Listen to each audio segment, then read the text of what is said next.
Pierre Laurençon, je vous trouve ici à Paris Événement, sur le site de la Villette, où la CFDT organise un grand rassemblement avec 10 000 personnes. Alors vous êtes permanent à la région Auvergne-Rhône-Alpes, CFDT.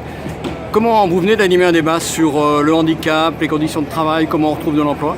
Comment est-ce que vous avez senti les militants qui étaient face à vous, qui ont dialogué avec vous?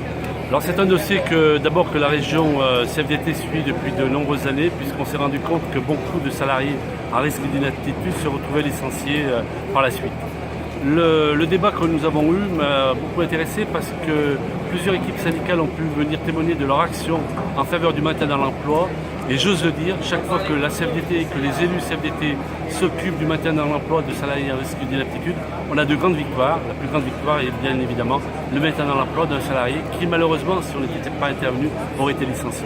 La question du handicap, de l'inaptitude, de la santé en général, c'est quelque chose qui est au cœur des préoccupations de la CFDT? Oui, depuis un certain temps, sur un constat assez effroyable, 14 000 avis d'inaptitude et 12 à 13 000 licenciements en 2005.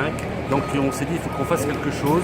D'une part, les acteurs du maintien dans l'emploi agissaient en tuyau d'orgue, chacun dans leur coin, MDPH, SAMET, médecins du travail.